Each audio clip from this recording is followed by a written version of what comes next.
چلو بھائی اب سب کمرہ خالی کر دو، بہت ہو گیا، مجھے بھی کچھ وقت اپنی دلہن کے ساتھ گزارنے دو۔ تم لوگ تو ہاتھ دھو کر میرے اور میری بیوی کے پیچھے پڑ گئے ہو، لگتا ہے کہ ہمارے ساتھ یہ رات اسی کمرے میں گزارو گے تم سب۔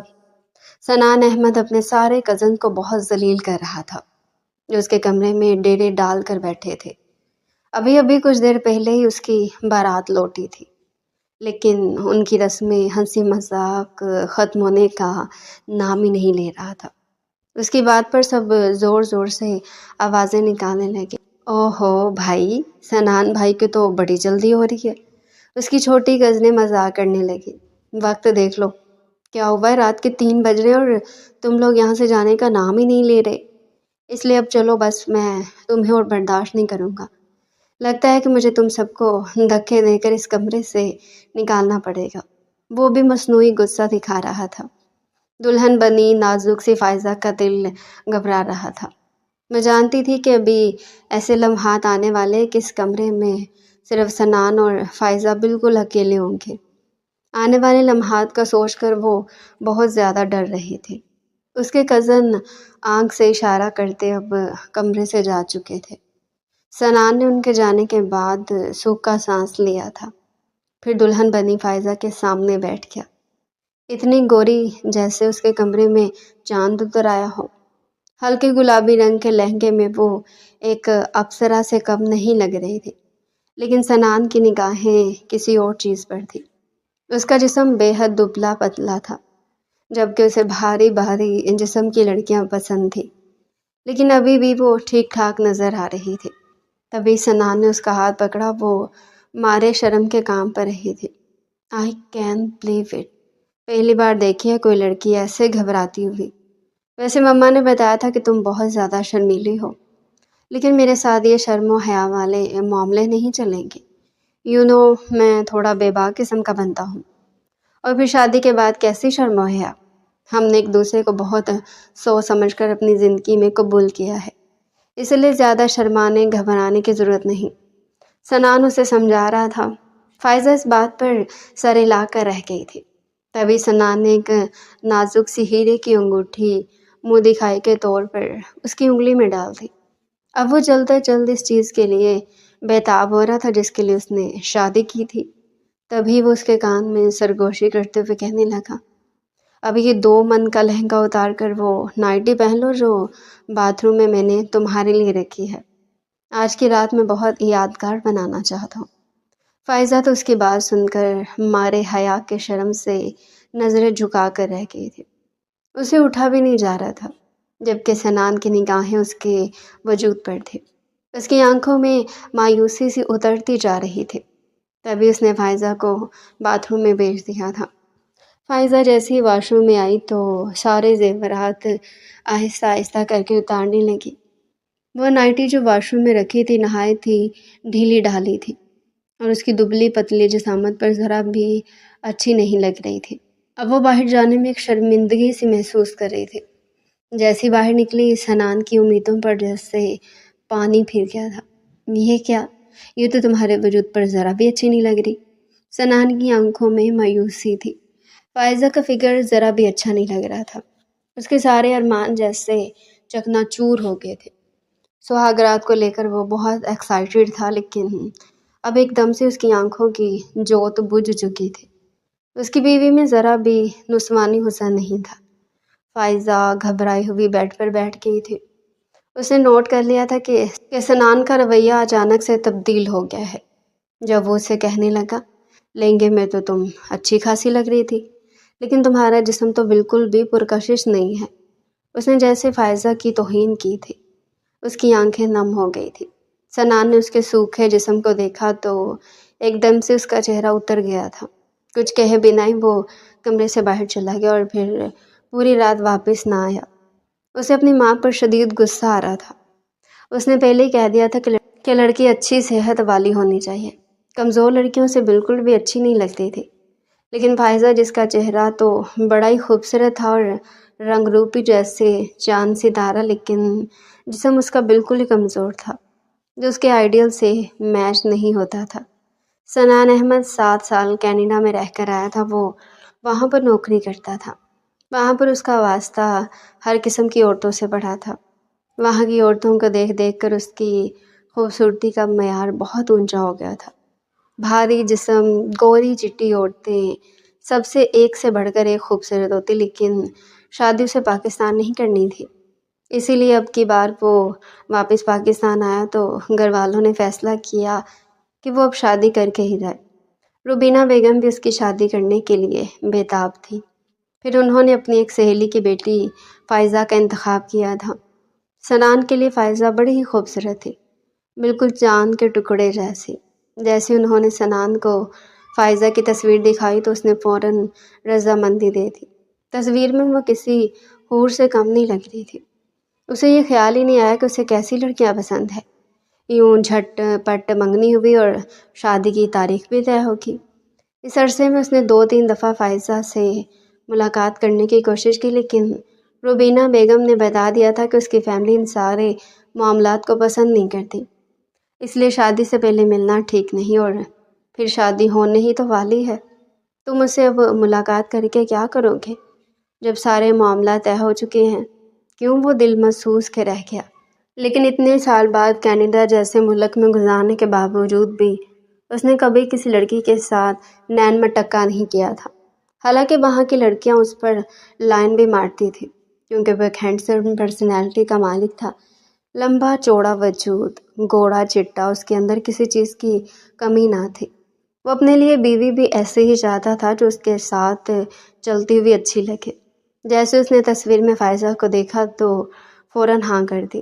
وہ بہت ہی خوبصورت تھی، بڑی بڑی آنکھیں، گلابی ہونٹ، کالے سیاہ بال، ناک نقشہ اتنا خوبصورت تھا کہ شادی سے پہلے وہ اس کے خواب دیکھنے لگا۔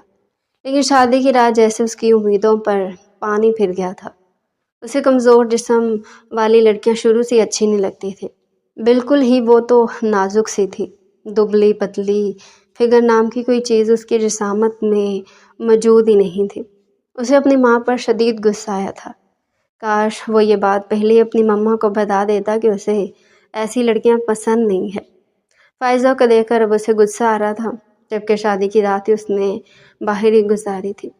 ولیمے والے دن بھاری میکسی اس کے نازک سے وجود پر بہت زیادہ چبھ رہی تھی۔ فائزہ کو ایسے کپڑے پہننے کی عادت نہیں تھی۔ ابھی تو وہ گریجویشن کر کے فارغ ہوئی تھی۔ وہ تو یونیورسٹی میں ایڈمیشن لینا چاہتی تھی، لیکن اس کے بھائی ان معاملات میں سخت تھے۔ انہیں لڑکیوں کا یونیورسٹی میں جانا اور اعلیٰ تعلیم حاصل کرنا زیادہ پسند نہیں تھا۔ تبھی تو وہ فائزہ کے رشتے کے انتظار میں تھے۔ جیسی سنان جیسے امیر کبیر اور پڑھے لکھے نوکری پیشہ لڑکے کا رشتہ آیا تو انہوں نے ہاں کرنے میں دیر نہیں کی، اور فائزہ جلدی دلہن بن کر اس کی زندگی میں آ گئی۔ شادی کی رات سے ولیمے کی رات آ گئی، لیکن ابھی تک سنان نے اسے کوئی بات نہیں کی تھی۔ وہ حیران تھی کہ آخر اسے کیا ہوا ہے، ایک دم اس کا رویہ اتنا کیوں بدل گیا۔ حالانکہ وہ تو بہت چہک رہا تھا، بہت ہی شوخ مزاج ہو رہا تھا اپنے سارے رشتہ داروں کے سامنے، لیکن تنہائی میں اس کا رویہ اس کے ساتھ ایسا کیوں ہو گیا تھا؟ اس کی نظریں بے اختیار آئینے میں پڑتے اپنے عکس پر گئی تھی۔ ہلکے رنگ کی آسمانی میکسی میں وہ چاند سے اتری ہوئی پری لگ رہی تھی، لیکن اس کے چہرے پر اداسی تھی، شاید سنان کے رویے کی وجہ سے۔ پھر اس کے گھر والے اسے اپنے ساتھ لے گئے اور 2-3 دن بعد اسے واپس آنا تھا، وہ بھی سنان کے ساتھ۔ ہوٹل میں وہ اپنے دوستوں کے ساتھ بیٹھا تھا جب مما کی کال آئی، بیٹا کہاں ہو تم؟ جلدی گھر پہنچو۔ کیا فائزہ کو لینے نہیں جانا؟ میں کب سے تمہارا انتظار کر رہی ہوں۔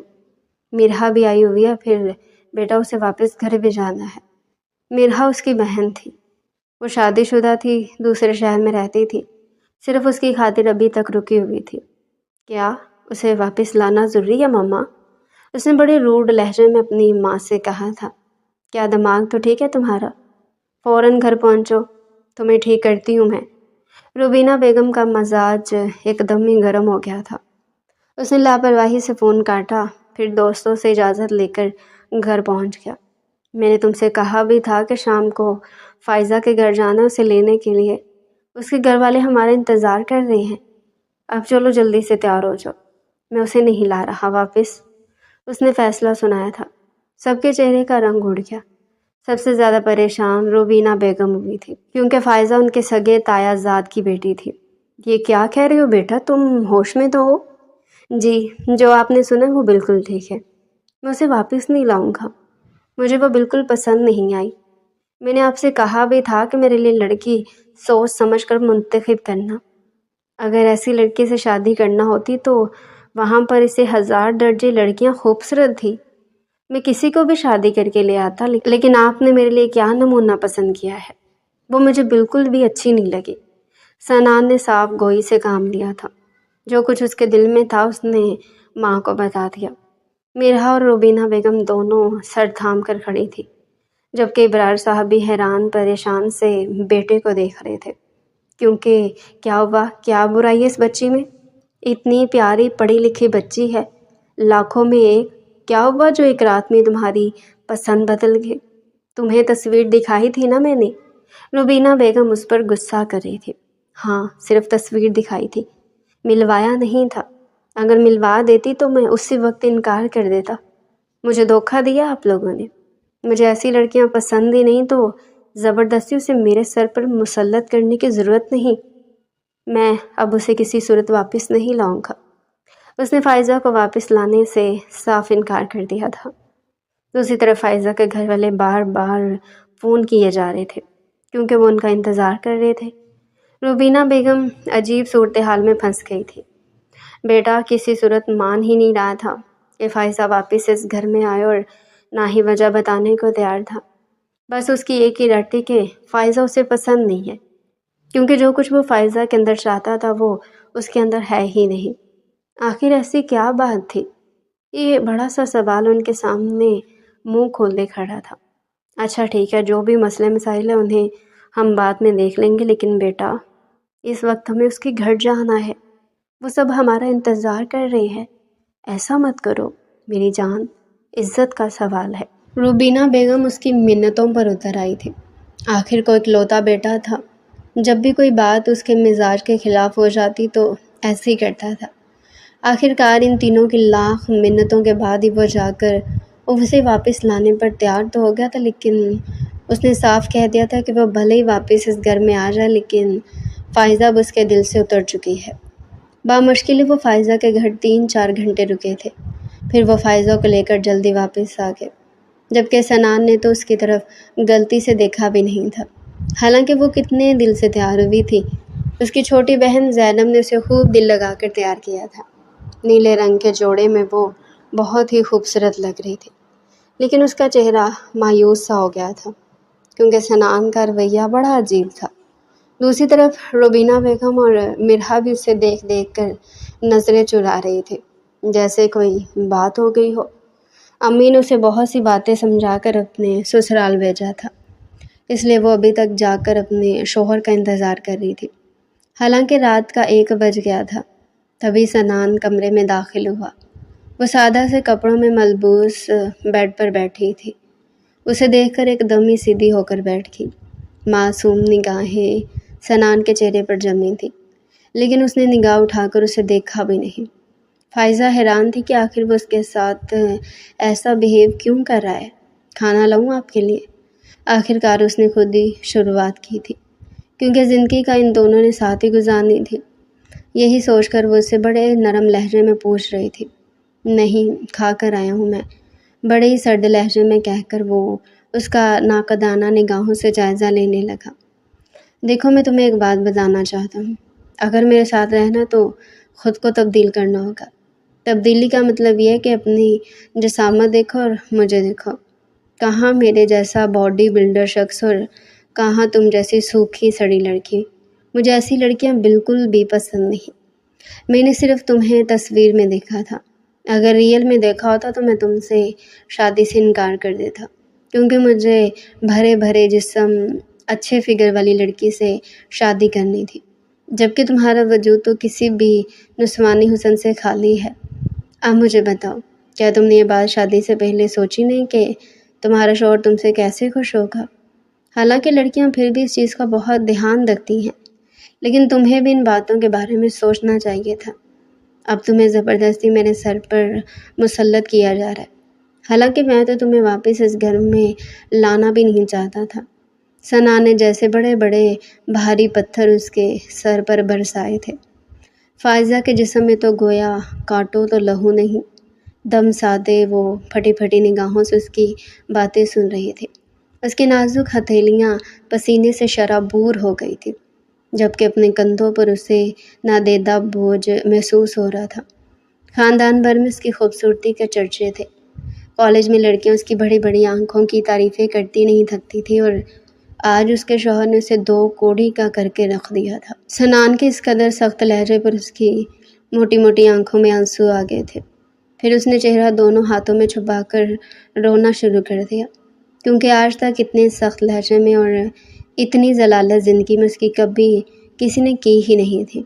بڑے لاڈ پیار سے پل کر وہ جوان ہوئی تھی، اور اس بات پر وہ اس کی بے عزتی کر رہا تھا جس میں اس کا کوئی قصور بھی نہیں تھا۔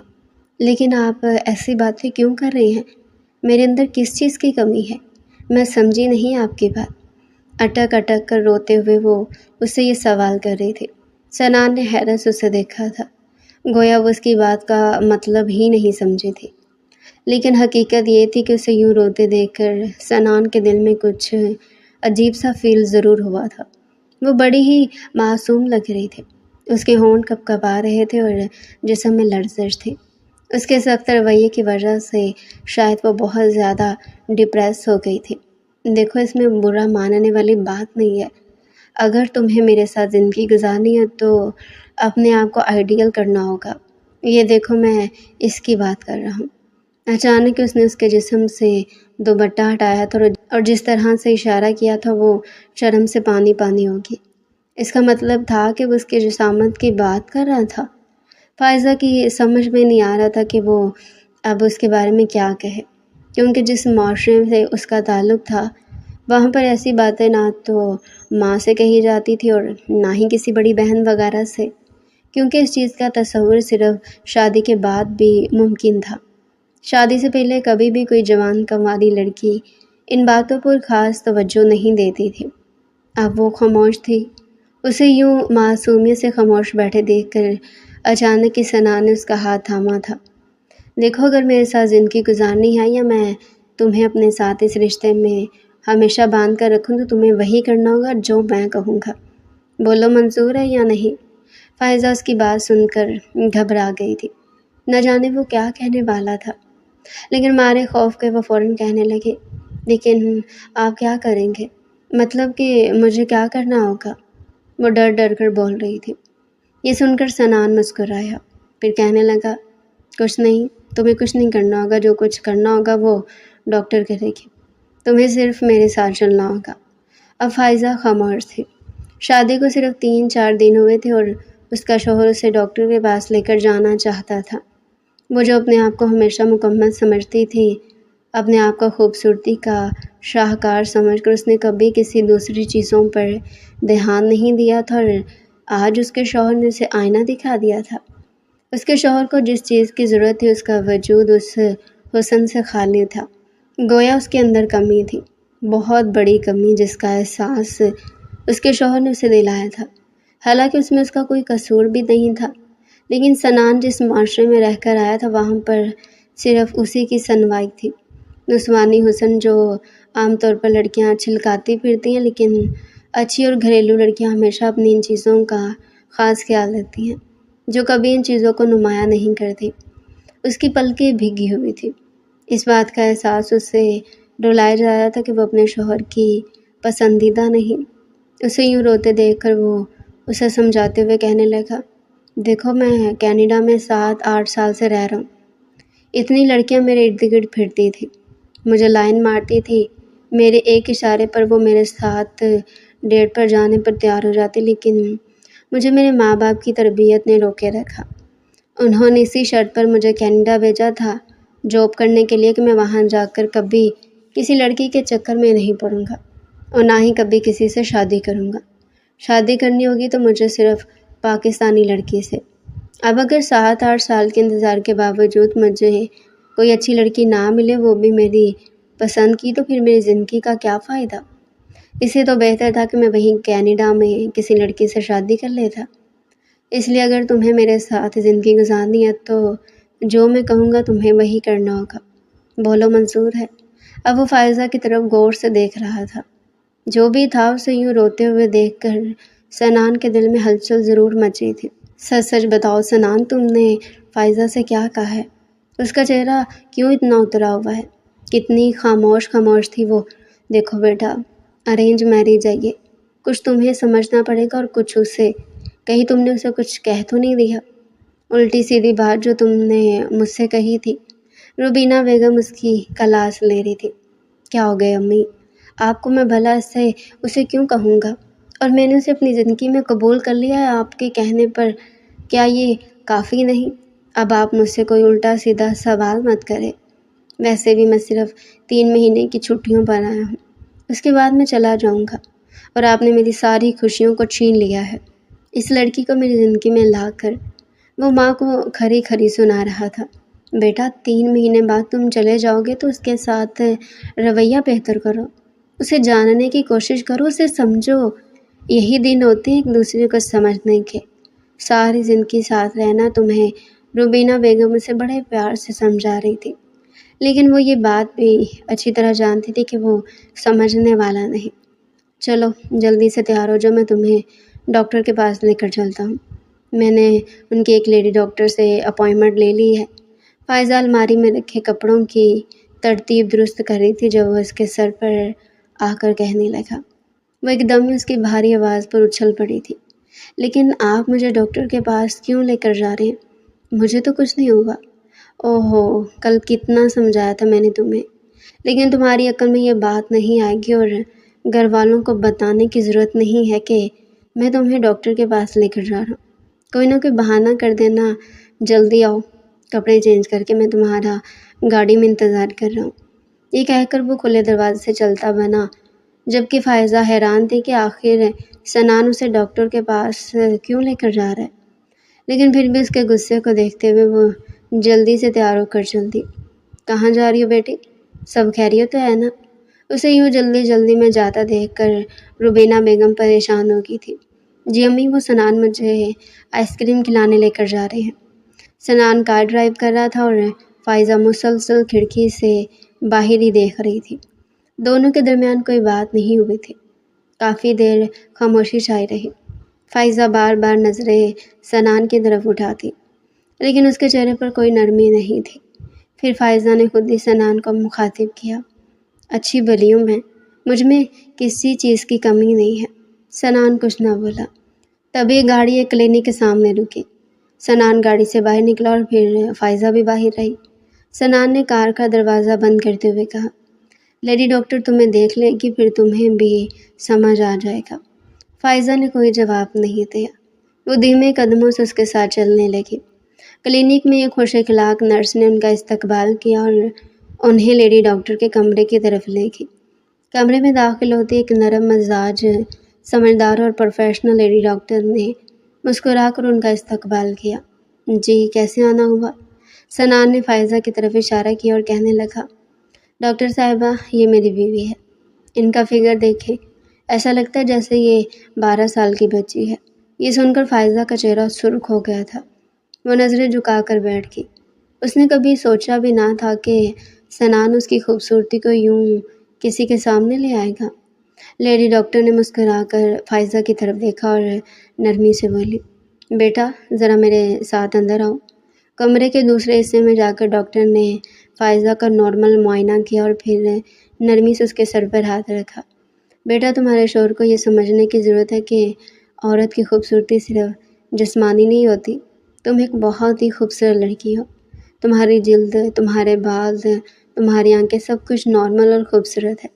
میں نے کوئی ایسی جسمانی کمی نہیں دیکھی جس کی وہ شکایت کر رہا ہے۔ فائزہ کی آنکھوں میں نمی آ گئی۔ 1-2 بچے ہوں گے تو تمہارے جسم میں مزید نکھار آ جائے گا۔ اکثر لڑکیاں جو شادی سے پہلے کمزور ہوتی ہیں وہ شادی کے بعد موٹی ہو جاتی ہیں۔ تمہیں کسی بھی میڈیسن کی ضرورت نہیں، لیکن پھر بھی میں کچھ دوائی دے دیتی ہوں۔ فائزہ نے بامشکل اپنی آنکھوں سے آنسو چھپائے۔ واپس جا کر ڈاکٹر نے سنان کی طرف دیکھا اور سنجیدہ لہجے میں کہا، سنان صاحب، میں نے آپ کی بیوی کا مکمل چیک اپ کیا ہے، ان میں کسی بھی قسم کی کوئی کمی نہیں ہے۔ آپ کو یہ سمجھنے کی ضرورت ہے کہ ہر عورت ماڈل جیسی نظر نہیں آتی، اور نہ ہی اس کی اہمیت صرف ظاہری حسن پر ہوتی ہے۔ آپ کی بیوی نارمل ہے اور خوبصورت ہے، 1-2 بچے ہوں گے تو یہ ہیلدی ہو جائیں گے۔ سنان نے ماتھے میں بل ڈالتے ہوئے فائزہ کی طرف دیکھا، لیکن ان میں کشش کم ہے۔ مجھے وہ فیلنگ نہیں آتی جو… اس نے بات ادھوری چھوڑ دی۔ تبھی لیڈی ڈاکٹر نے سخت لہجے میں کہا، انہیں عزت دیں، اپنائیے دیں، کچھ وقت دیجیے، وقت کے ساتھ سب بہتر ہو جائے گا۔ بچے ہوں گے، ہارمونز میں تبدیلی آئے گی اور ان کا حسن اور بڑھ جائے گا۔ مگر ان سب سے بڑھ کر ضروری یہ ہے کہ آپ خود بدلیں۔ آپ کی بیوی میں کوئی کمی نہیں ہے۔ کمرے میں خاموشی چھا گئی۔ فائزہ کی پلکوں پر آنسو لرزنے لگے۔ واپسی پر بھی گاڑی میں پھر وہی خاموشی تھی۔ گھر آ کر سنان کا موڈ بہت خراب تھا، لیکن آگے ایک اور ہی پریشانی کھڑی تھی۔ جیسے وہ گھر آئے تو اس کی ماں پریشان بیٹھی تھی۔ وہ کہنے لگی، سنان تم آگے پلیز، جلدی سے مجھے میرے مائکے چھوڑو، تمہارے ماموں کو ہارٹ اٹیک آیا ہے، میں اپنے بھائی صاحب سے ملنے جانا چاہتی ہوں اور ہو سکتا ہے کہ میں کچھ دن وہاں ہی رہوں۔ تبھی سنان کے والد بھی کہنے لگے کہ میں بھی تمہارے ساتھ ہی جاؤں گا۔ سنان کے والد کی اپنی بھی طبیعت ٹھیک نہیں رہتی تھی، اس لیے وہ خود گاڑی نہیں چلاتے تھے، اسی لیے انہوں نے سنان کو کہا تھا کہ وہ انہیں چھوڑ آئے۔ سنان اپنے ماں اور باپ کو ماموں کا گھر چھوڑنے چلا گیا۔ وہ دوسرے شہر میں رہتے تھے، اس لیے سنان کو کافی ٹائم ہو گیا۔ ادھر رات کی تاریکی چھائی ہوئی تھی اور فائزہ کو گھر میں بہت ڈر لگ رہا تھا، لیکن پھر بھی اس نے لاؤنج کا دروازہ بند کر دیا تھا اور سارے گھر کی لائٹس آن کر کے ادھر ادھر ٹہل رہی تھی اور بار بار سنان کو فون کر رہی تھی، جبکہ سنان تو اس کی کال ریسیو ہی نہیں کر رہا تھا۔ کچھ ہی دیر میں ہلکی ہلکی بارش شروع ہوگی۔ فائزہ کی ساس کھانا بنا کر گئی تھی، اس لیے فائزہ کے پاس کرنے کو کوئی کام بھی نہیں تھا۔ جیسے ہی سنان گھر میں داخل ہوا، باہر گارڈ موجود تھا، اس نے دروازہ کھول دیا۔ فائزہ نے سنان کی گاڑی کی آواز سنی تو لاؤنج کا دروازہ کھولا۔ سنان اندر آیا تو اس کے چہرے پر پہلے کی طرح غصہ ہی تھا۔ اس نے فائزہ کی طرف نظر اٹھا کر دیکھا بھی نہیں۔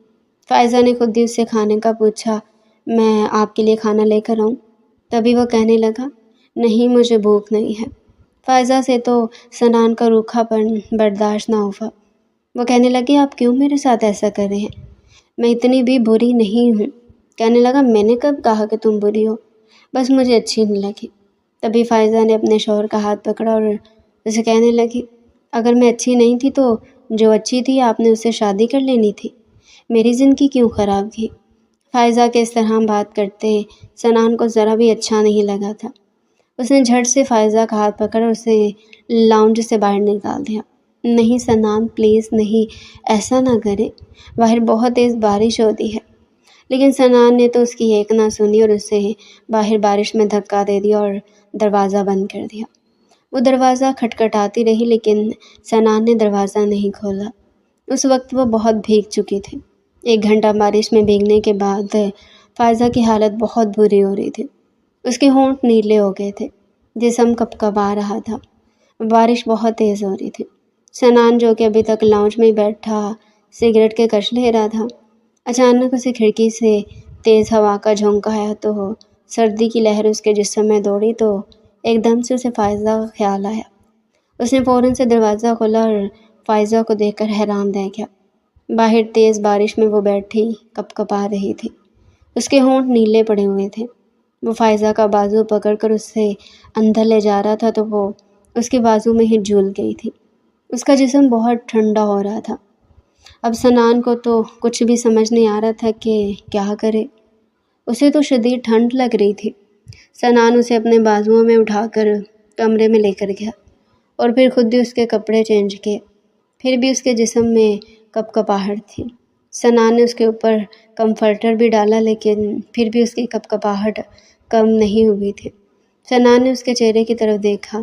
ایک دم سے فائزہ پر رحم آ گیا تھا۔ اگر اس معصوم کا کچھ ہو گیا تو اس کا ذمہ دار میں ہی ہوں گا۔ پھر سنان خود بھی اس کے ساتھ کمفرٹر میں گھس گیا اور فائزہ کو اپنی باہوں میں بھر لیا۔ شاید اسی طرح سے اس کی سردی ختم ہوگی، وہ اسے اپنے جسم کی تپش دینے لگا۔ لیکن وہ نہیں جانتا تھا کہ وہ فائزہ کی قربت میں اس طرح بہک جائے گا کہ وہ رات ہی اپنی بیوی کے نام کر دے گا۔ صبح جب فائزہ جاگی تو اسے ہلکا ہلکا بخار تھا، لیکن وہ خوش تھی کہ سنان نے اسے قبول کر لیا ہے۔ لیکن وہ یہ نہیں جانتی تھی کہ یہ ایک حادثہ تھا۔ سنان کا موڈ پھر بھی ٹھیک نہیں ہوا تھا۔ اس دن کے بعد سنان نے اسے ہاتھ بھی نہیں لگایا تھا۔ اس کا رویہ پہلے جیسا ہی تھا، لیکن فائزہ یہی سوچتی تھی کہ وقت کے ساتھ ساتھ سب کچھ ٹھیک ہو جائے گا۔ کچھ دنوں کے بعد سنان کے ماں باپ بھی واپس آ گئے تھے، کیونکہ اگلے دن سنان نے واپس کینیڈا جانا تھا۔ لیکن اسی شام فائزہ کی طبیعت بھی خراب ہو گئی۔ اسے صبح سے ہی چکر آ رہے تھے، لیکن شام میں جب اسے ٹھنڈے پسینے آنے لگے اور مسلسل چکر آ رہے تھے تو اس کی ساس اسے ڈاکٹر کے پاس لے گئی۔ لیکن ڈاکٹر نے جو خوشخبری سنائی وہ سن کر تو وہ بہت ہی خوش ہو گئی تھی۔ لیڈی ڈاکٹر نے بتایا کہ آپ دادی بننے والی ہیں۔ فائزہ بھی بہت خوش تھی، لیکن جیسے ہی سنان نے یہ خبر سنی تو وہ پریشان ہو گیا تھا۔ وہ تو سوچ رہا تھا کہ یہاں سے جانے کے بعد وہ کینیڈا میں کسی لڑکی سے شادی کر لے گا، لیکن فائزہ کی پریگننسی کی خبر سن کر وہ تو پریشان ہو گیا تھا۔ بہرحال اسے واپس تو جانا ہی تھا۔ جاتے ہوئے سنان کی ماں نے اس سے سختی سے تاکید کی تھی کہ جب اگلی بار واپس جاؤ گے تو تم اپنی بیوی اور بچے کو بھی ساتھ لے کر جاؤ گے۔ سنان کچھ نہ بولا اور وہ چلا گیا۔ وقت گزرتا رہا۔ سنان کال کرتا تو صرف اپنی امی سے ہی بات کرتا۔ اگر کبھی کبھار اس کی ماں فائزہ کو فون پکڑا دیتی تو وہ بس اس کا حال احوال پوچھ کر فون بند کر دیتا تھا۔ خود تو وہ فائزہ کے نمبر پر کبھی بھی فون نہیں کرتا تھا۔ شروع میں فائزہ نے اسے فون کرنے کی کوشش کی تھی، لیکن سنان نے یہ کہہ کر ہر بار فون بند کر دیا تھا کہ میں کچھ بزی ہوں، تمہیں میں بعد میں کال کروں گا۔ اس تمام عرصے میں فائزہ کا دل بہت بری طرح خراب ہوا تھا۔ وہ یہی سوچ رہی تھی کہ اگر وہ پریگننٹ نہ ہوتی تو وہ خود ہی سنان سے طلاق لے لیتی اور پھر وہ اپنی مرضی سے شادی کر لیتا۔ لیکن شاید قسمت کو یہی منظور تھا۔ کتنی بار وہ یہی سوچ کر روتی تھی کہ شادی سے پہلے تو وہ اپنی خوبصورتی پر کتنا ناز کیا کرتی تھی۔ اس کی ساری سہیلیاں اس کی خوبصورتی سے جلتی تھیں۔ خاندان بھر میں اس کی خوبصورتی کی تعریفیں ہوتی تھیں۔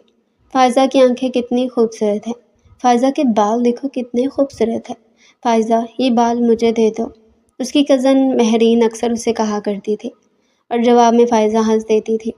لیکن اس خوبصورتی کا کیا فائدہ جب اس کا شوہر ہی اسے پیار نہیں کرتا تھا۔ وقت گزرتا گیا، فائزہ گھر میں مصروف ہو گئی۔ وہ سنان کی ماں کو مکمل ریسٹ دے رہی تھی اور گھر کے سارے کام خود سنبھالتی تھی۔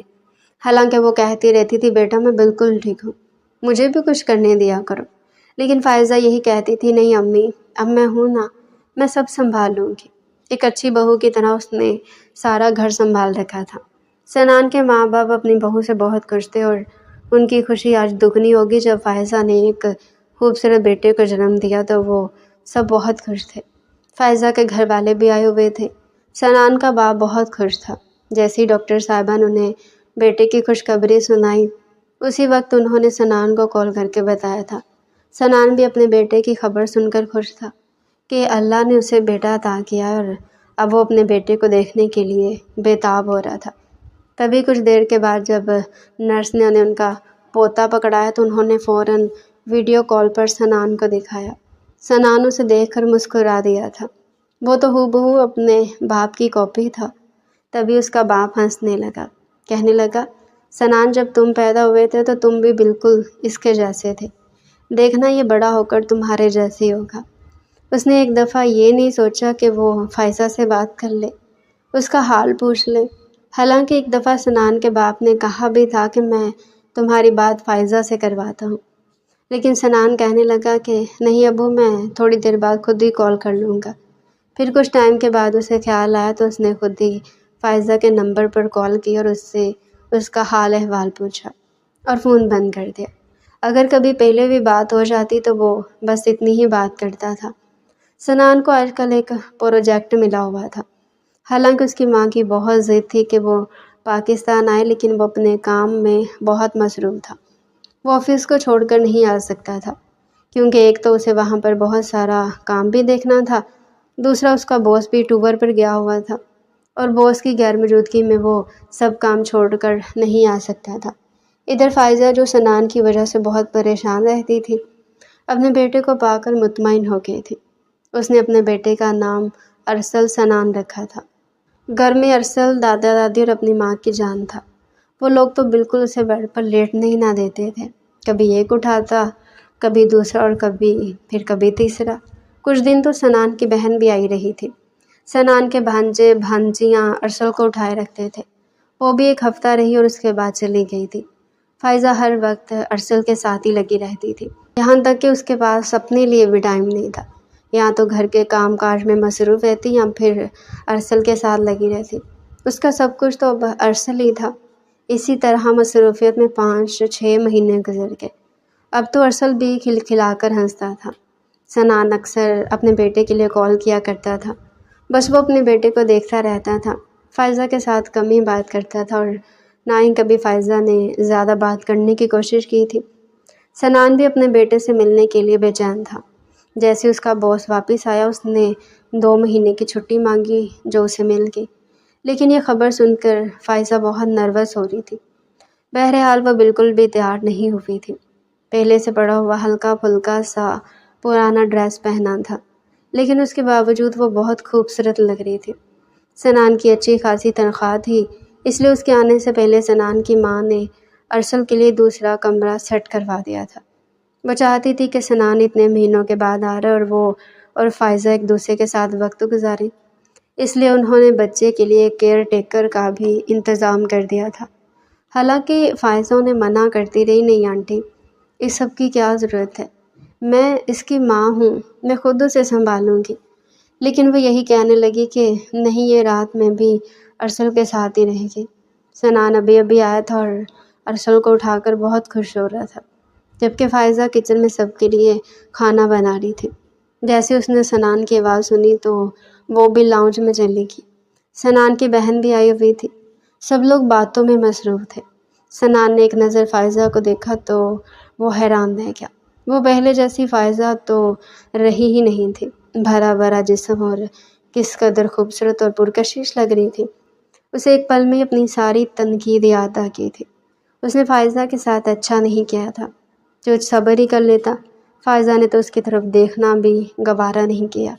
شوہر کی حیثیت اگر فائزہ کے دل میں اس کے لیے کچھ جذبات تھے تو وہ خود سنان نے اس پر تنقید کر کے اور اسے خود سے دور رکھ کر ختم کر دیے تھے۔ اس لیے فائزہ نے سنان کے بارے میں سوچنا ہی چھوڑ دیا تھا۔ اب تو وہ اپنے بیٹے کے ساتھ پرسکون زندگی گزار رہی تھی، اور اس نے یہی سوچ رکھا تھا کہ اس دفعہ سنان آئے گا تو وہ خود ہی کہے گی کہ اسے دوسری شادی کی اجازت دے دے گی، اور اسے کہے گی کہ تم دوسری شادی کر کے اپنی بیوی کو بے شک اپنے ساتھ لے جاؤ۔ وہ یہاں اس کے ماں باپ کی خدمت کرے گی، اپنے بیٹے کے ساتھ رہے گی۔ فائزہ نے کھانا لگایا اور اس کی نند نے بھی اس کے ساتھ ہیلپ کی۔ سب لوگ کھانا کھا کر فارغ ہوئے تو سنان نے سب کو ان کے گفٹس دیے۔ وہ سب کے لیے گفٹ لایا تھا لیکن فائزہ کے لیے کچھ بھی نہیں لایا تھا۔ تبھی اس کا بھانجا اسے کہنے لگا، ماموں، آپ مومانی کے لیے کیا لائے ہیں؟ آپ نے ہم سب کو گفٹ دیے لیکن مومانی کو کچھ بھی نہیں دیا۔ سنان کچھ بھی نہیں بولا تھا۔ رات میں سب لوگ چلے گئے تھے۔ فائزہ ارسل کے کمرے میں آ گئی۔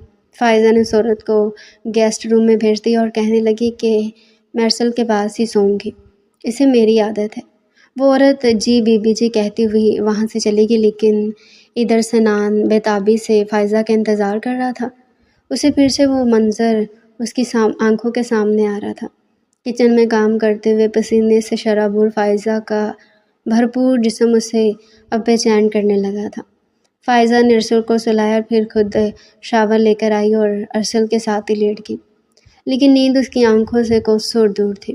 اس نے سنان سے بات تک نہیں کی تھی، بس سب کے سامنے صرف اسے کھانا سرو کیا تھا اور پھر اسے کمرے میں چائے بنا کر دے کر آئی تھی۔